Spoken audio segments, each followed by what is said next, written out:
overrated and underwhelming, he reviewed the vagina, which is terrible. Imagine being that poor woman, and then years later reading that review of your vagina. But the thing is, though, you're reading that review and it was the person who said it was a murderer. Oh, that's true. Yeah, probably right. Probably not the most important thing you'd be focusing on is yeah. That's true. That's true. You're very, you know some things. So yeah, the two started arguing. Can you just get a little bit closer to your microphone? It's at the side of your face. Yeah, that's perfect. So the two started arguing more and more, and eventually Dennis actually kicked David out, which for me, that's really weird, because Dennis seeking companionship and love and all this acceptance and shit. I was really surprised when I read that he actually kicked him out, because I thought that's kind of against what he was... What he was feeling so far. Because if you're feeling lonely and shit, why would you kick him? Then again, he wasn't getting on with him. That's fine. Dennis apparently attempted to fill the void left by kicking David out by once again becoming the regular gal about town. Are these words I actually typed?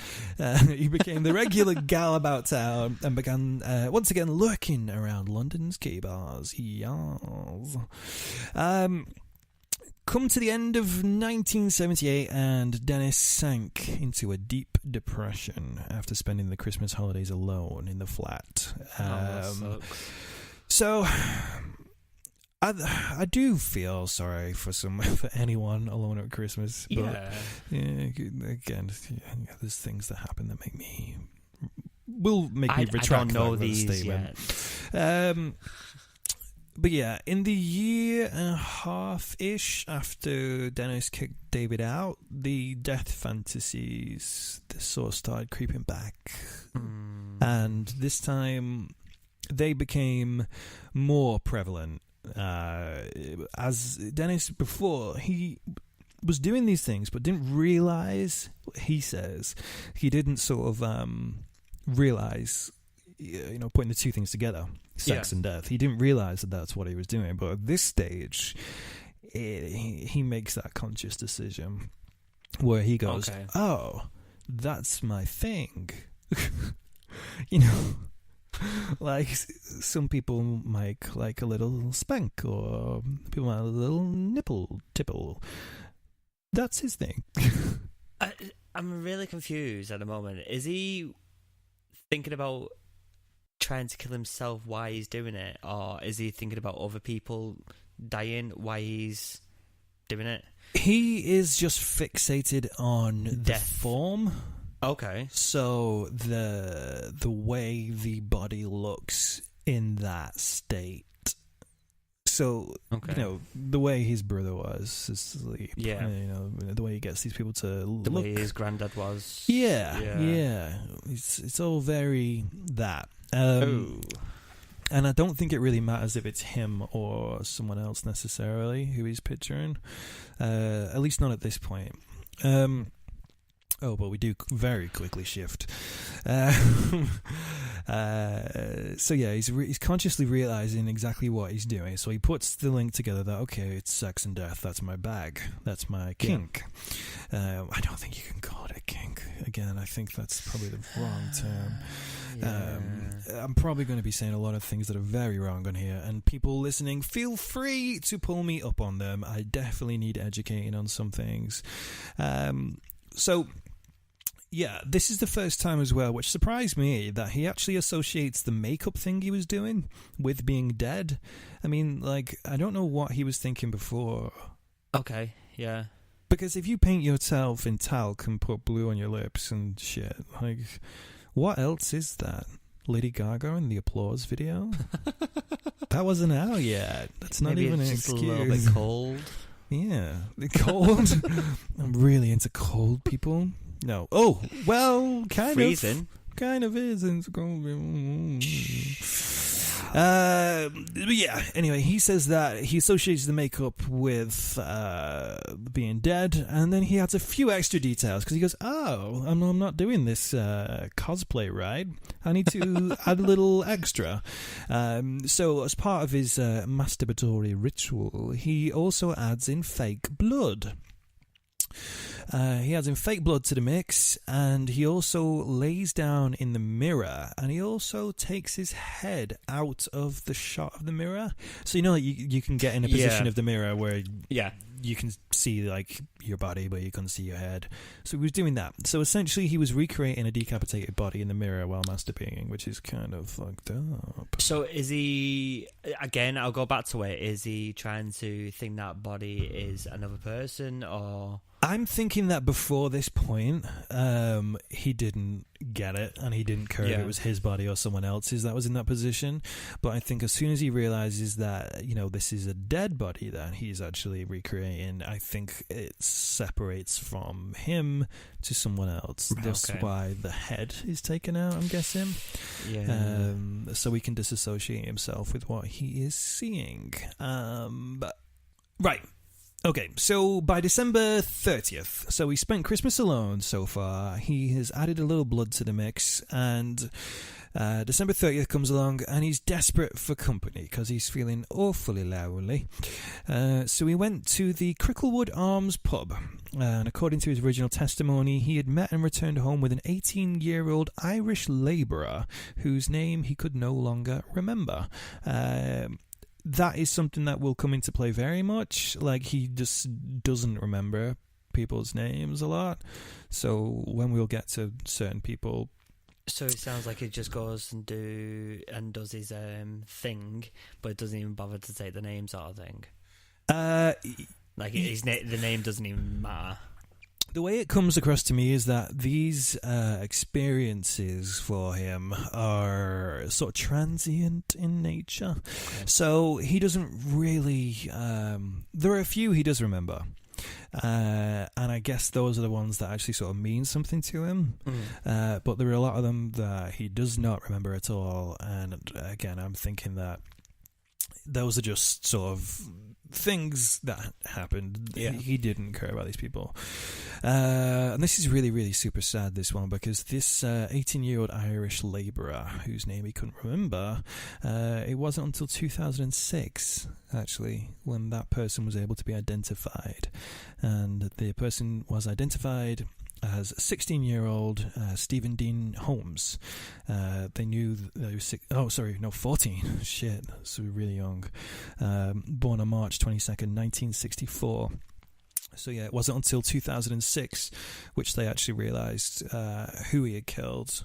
And I do have a photograph here of him as well. It looks like a very sweet young man with a very cool hairstyle for the time. So even though I don't know how you could see that, if he tells you he's 18, that guy's not 18. Definitely not. No, but again, if, I don't know if he told him that, or if Dennis was just telling the police he was 18 just to, make himself not look any worse than he already could, which is... but yeah, so Stephen... I will tell you exactly what happens. This is the point where things start to get a little grisly, and again, major understatement there. So if people are squeamish, well, first off, I don't know why you're listening to a podcast called Adventures in Murderland. But because this involves someone so young, if you want to just skip forward a little bit, that's perfectly fine. So Dennis met Stephen at the Cricklewood Arms pub, and then he took him back to his place, which again, let's just remember that address, 195 Melrose Avenue. According to Dennis, so this is all Dennis's reports, obviously. The two drank a fair amount of alcohol. There's no reports of any sex, though. Again, don't know if that is because of his age or if there just wasn't any sex. To be honest with you, it wouldn't surprise me if there wasn't, because I don't feel like his urges are purely sexual. There's a lot more Then again, going on there. It's got a sexual undertone to it. Yeah, definitely. But I don't think that is the only thing in play here with this guy. The two fell asleep, and in the early hours, Dennis woke up and, while looking at Stephen sleeping, realised that he didn't want him to leave, whether he liked it or not, apparently, which is, what a dick. Dennis began to strangle Stephen with his necktie. There's a picture of this necktie here, which I can show you, which isn't... It's like he's changed it. So it's got like the tie, and it's got like this rope on the other end of it as well. This will be used a lot more as well in the future. Jesus. But look, that looks like a school tie, right? It does look like a school tie with the patterns, but you can get normal ties. You can, but that to me, poor kid. In Dennis's words, he says, "I raised myself and slipped it on under his neck. I quickly strangled him and pulled tight for all I was worth. His body came alive immediately. We struggled off the bed to the floor." You can only imagine that kid sleeping. Even fucking terrified. Sleeping, nice and cozy, and then all of a sudden you feel this thing around your neck and you're like, ugh, and you get leapt up and you see that fucking creep on top of you. That is not a nice way to be woken up, and I feel really bad for him, to be honest. So this isn't all that happened. According to Dennis, after they were on the floor, he tightened his grip and he didn't want to let go. Stephen pushed himself with his feet, with Dennis on top of him, along the carpet, and when he came up against the wall, he lay there and grew limp as he actually gave up. You know, you've got this kid who, if you guys see the photo of this guy, he doesn't look like he's going to be built very big, and he's a 14-year-old for that. He looks tiny. He looks very tiny, very slim guy, and there's no way he would have had any chance of against this dude. I know he's not exactly big. No. But comparatively to that 14-year-old boy, that's horrible. So yeah, and that's that bit really got me, where it just says that he gave up. It's that sort of realization that I've been trying, my energy's gone, and this is going to happen, which is not nice. Dennis relaxed after the body grew limp, but realized that Stephen wasn't actually dead. He just became unconscious. He ran into the kitchen and filled a plastic bucket full of water before lifting Stephen onto a couple of chairs and draping his head back, thus pushing it into the bucket. Stephen apparently did not struggle. So again, this kid's just completely... It sounds like he'd give up. He's really give up, which is the worst. I just couldn't imagine that. I mean, I always think that in those situations I would be fighting to the bitter end, but you never know when you're overpowered. I don't think you can. When you're so overpowered, and when your energy's just gone, where do you go from that? Dennis says that after a few minutes, the bubbles stopped coming. I lifted him up and sat him on the armchair. The water was dripping from his short, brown, curly hair. And you can see, just looking at the image of him there, and just that image is fucking vile. See, you always said before, I feel a bit sorry for him. Out the window, one foul swoop. Yep. No sympathy for Dennis. It does get worse. It really does get worse, unfortunately.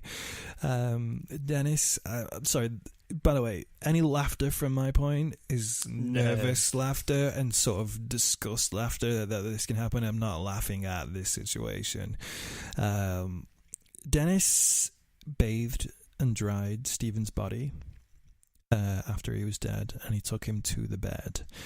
Later that day, he went to a hardware store to buy an electric knife and a large pot, but Dennis couldn't bring himself to cut up the body. Not this time, anyway. He did try to sleep with him. So I'm guessing, you know, the way he's been very candid so far, he's been very honest in terms of what he's done. So I'm really guessing that before he killed him, there wasn't any sexual activity whatsoever. Yeah. Dennis says that he did try and sleep with him, but he couldn't sustain his arousal, so he couldn't get it up. So instead,